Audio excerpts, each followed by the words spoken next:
I love the sound of that kick drum. This song was written for me by a kid in Romania.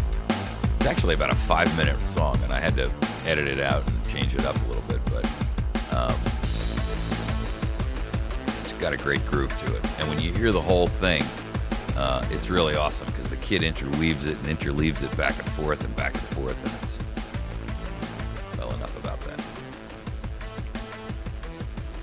So, we're going to talk this morning in this segment, about Hillary Clinton and her campaign back in 2008 and how she received illicit funds from a figure who is was just convicted or he is a scandalous figure in D.C. And the Virginian governor, Terry McAuliffe, the guy who's a Democrat who just won the governorship of Virginia, he was the chairman of Hillary Clinton's campaign at the time. He's, by the way, been a long-time friend of the Clintons and a long-time partner in crime with them, and I do mean partners in crime, not just because they're Democrats, because politicians are corrupt, and the Clintons and McAuliffe are especially corrupt. But she had promised back in 2008 that she'd scrubbed her campaign of any kind of illegal campaign donations. And there is a fight going on right now in Washington, D.C. over the mayoral election of Vincent Gray. And they're revealing here that the guy who is the mastermind of that particular scandal, and they're calling it a shadow campaign, that's their phrase for it, that he was the same person that funneled hundreds of thousands of dollars to Clinton in her bid back in 2008. Now, this guy, Jeffrey Thompson, who's the mastermind, as they're calling him, of these campaign schemes, included diverting $608,000 in illicit campaign funds to a New York marketing executive, Troy White, who then organized street teams to raise Clinton's visibility in urban areas during her Democratic battle with Obama back when they were still fighting for who was going to be the presidential candidate. And, this kind of leads in or touches on the earlier discussion we were having about voter fraud. It's not just voter fraud in the sense of fraudulent votes. It's also voter fraud in terms of all the money in Washington. There's an interesting thing I want to throw out to you guys, and I learned about it last night from a good friend of mine. I was at a Property Rights Coalition meeting down in Mammoth Spring, and one of the people that was there was discussing the issue of the Convention of States. And while she was discussing it, she brought out the point that there's a PAC out there, a political action campaign called Wolf PAC.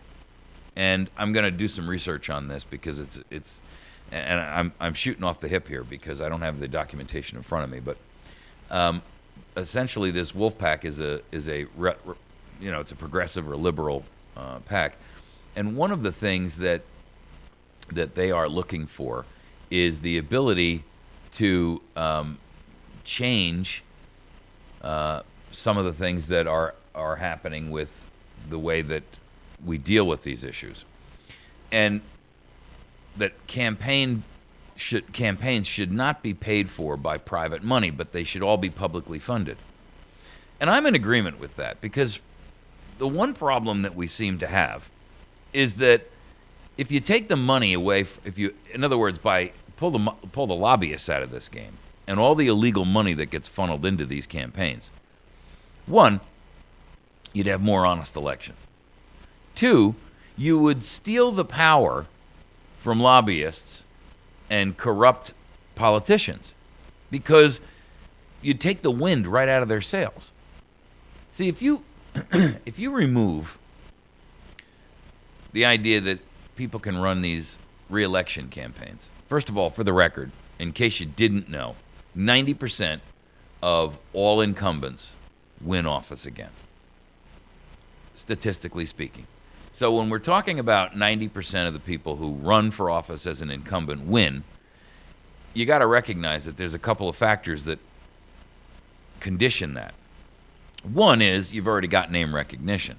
Two is you've got an enormous amount of party money behind you, whether that's Democratic or Republican. Makes no difference. They're both abusive of election laws and ethics and morals where it comes to money. So if you take money out of the equation of elections, one, it gives candidates who are non-incumbents an opportunity to be fairly represented because, you don't have these people with these massive war treasure chests waiting for the next election to come up. For the record, it takes millions of dollars these days just to win. I mean, governorships and upper echelon state elected offices. Hundreds of thousands of dollars to win state senatorships. It takes hundreds of thousands of dollars to win a seat in the House of Representatives. Millions to win a Senate seat. Especially if you're on, you're one of these higher profile people. The estimate is that well over $1 billion was spent in the 2012 election. Folks, there's something desperately wrong with that. Because it was all spent on what? Propaganda, right? I mean, isn't that really what elections are? Propaganda? I would prefer to see, and in this regard, I will wholeheartedly stand with any progressive or liberal or however you want to label yourself, who says that we must have publicly funded elections. And if you are qualified and you get on the ballot, you are given an equal amount of money. This idea that we can allow things to continue the way they are now is voter fraud. It's essentially voter fraud. I don't care how you want to couch it. It may not be the kind that you're thinking where somebody goes in and votes on behalf of someone else. But this kind of money abuse is voter fraud. And we've got an election coming up in 7 or 8 months? And already it's starting.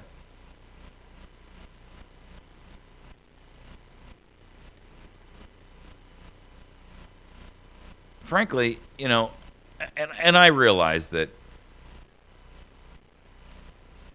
we're never going to get our current elected representatives to vote for things like voter reform or election reform. We're never going to get them to vote for term limits because it's against their best interest to do that. And that ought to signal to you everything you need to know, by the way, about the people who are currently in office. Anytime an elected representative says, I'm not going to vote for this, or I'm not going to, put forth this piece of legislation because it's against my own personal best interest, that person should be summarily removed from office and permanently barred from ever holding office again. In fact, with prejudice, meaning they can never hold any kind of office ever again. Because that's treasonous behavior. It's treasonous to the constituency that you owe an allegiance to. It's treasonous to the Constitution that you swore an oath to uphold and defend and protect.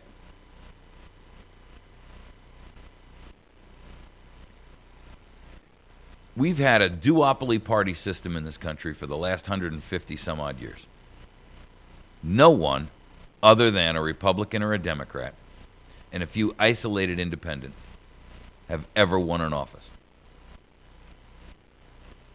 And those people who run as independents almost invariably ally themselves and vote as if they were Democratic. So they call themselves an independent, but in reality, they're following the Democratic, party planks.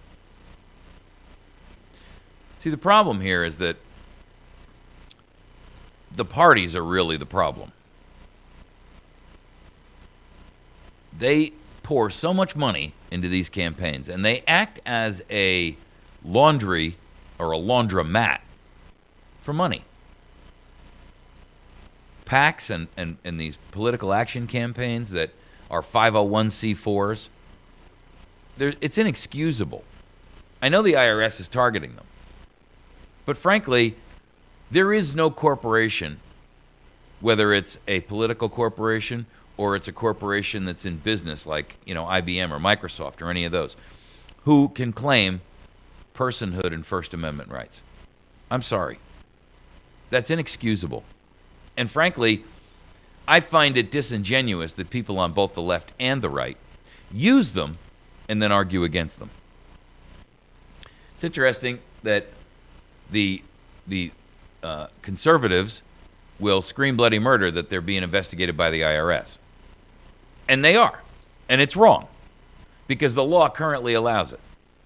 But the truth of the matter is, if they were going to be intellectually honest with their constituents, with those that they represent, they would say, this whole process is wrong.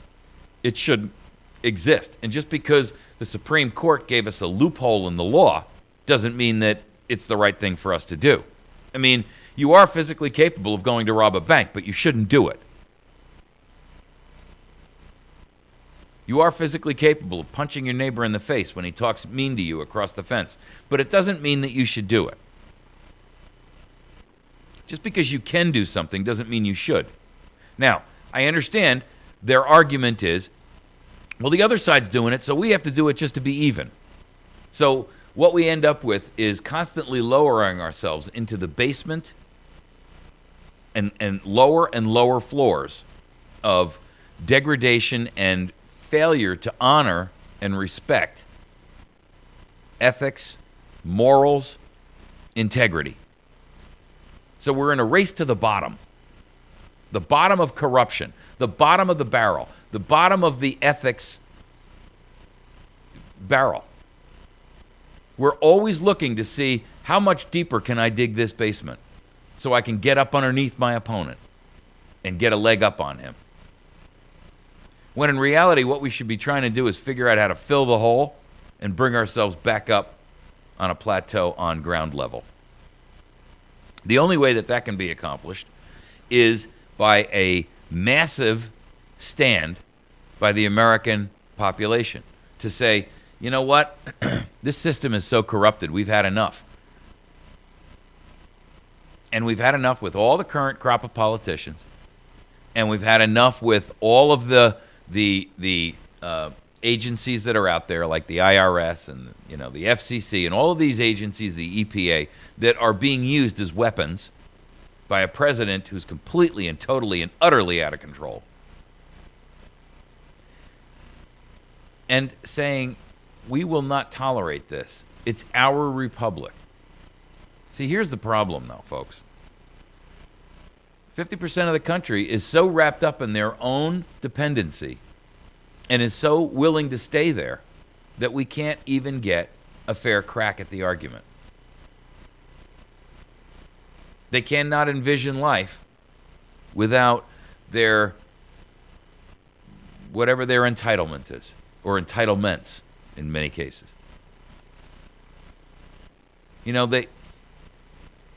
They're like an addict or an alcoholic who sits there and says, I know that this is killing me, but I can't imagine what life was like when I didn't drink every day.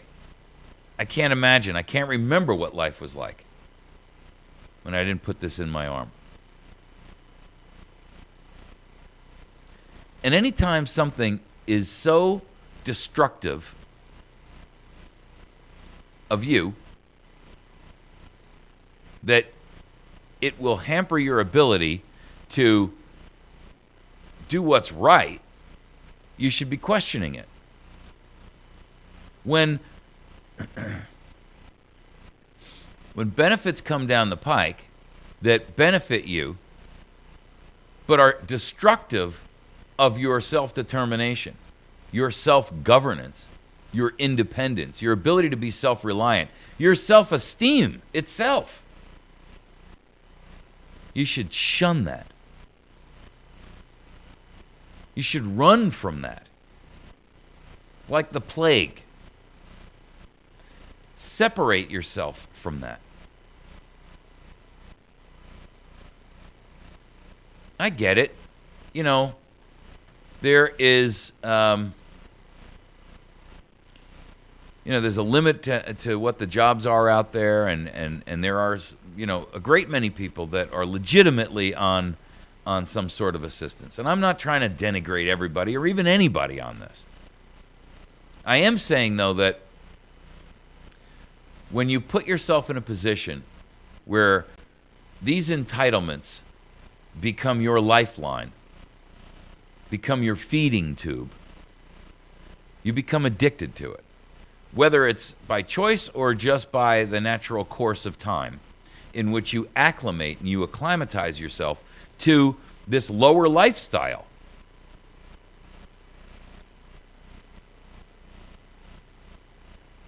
It's not healthy. When we see billions and billions of dollars poured into these campaigns, it is a poison. It's a poison pill that we take every election cycle. Voting at this stage in the game, with all due respect, is the illusion that you have some say in the game. Because this money, and the media, by the way, with their propagandic push, have skewed the reality of this thing so far that there's no balance left. There's no reality left to it. It's like you're inhaling laughing gas at the dentist's office. You cannot see it clearly for what it is. It's clouded by impressions and images that are given to you, propaganda that's fed to you. And with all due respect, unless you are well educated about, and I don't mean educated in an academic sense, unless you are well educated about why you have your beliefs and firmly entrenched in that, with good solid understanding of how you arrived there, not because you have adopted someone else's opinion, then you're easily swayed. You're easily led about like a bull with a ring through his nose. I say to folks over and over and over again, never, ever allow someone else to make your opinions up for you.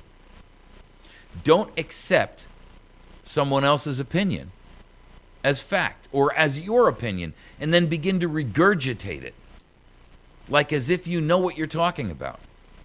In many cases, I think it's because people want to seem intelligent or in touch.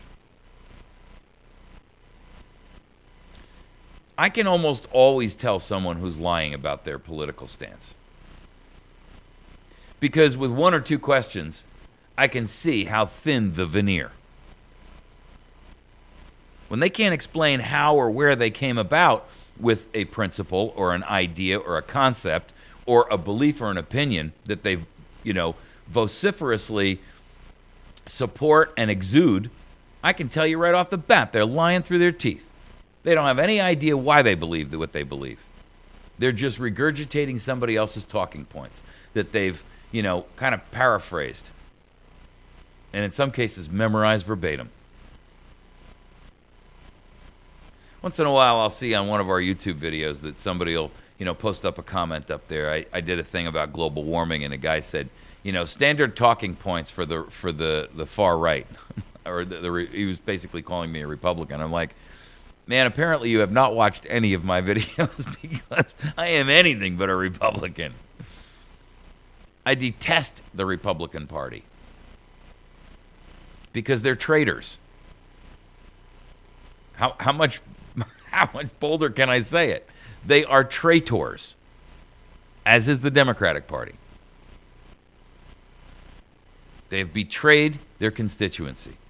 They have betrayed the members of their party. They have betrayed the faithful who have believed that they actually had their best interest at heart and were working towards achieving that. They have betrayed the planks and the stance of their own party. I don't know how anybody could sit and call me a Republican. I espouse a conservative viewpoint, but believe me, it is not a Republican one. I'm all for fiscal discipline, but I really believe in it. I'm all for small government, But believe me, the Republican idea of small government and my idea of small government aren't even in the same ballpark. We're not even in the same universe. I believe that government should be so small on a federal level that you have to seek it with a microscope in order to find it in your life. And I believe that state government should be microscopic to the point where you have to find it with a magnifying glass in how it affects you. But look back at your life right now and watch what transpires during the course of one single day. And think about how often the federal encroachment now affects your life versus where it did 20, 30, 40 years ago. And tell me there's any hope when you look at it from that perspective. Everything is now ruled by federal government. And the wall is not, at this point, it's going up with so much speed that, you know, the states in the 10th Amendment are, for all intents and purposes, so completely usurped at this stage in the game, they have no say. They have become empty vessels to be filled with the federal government's agenda.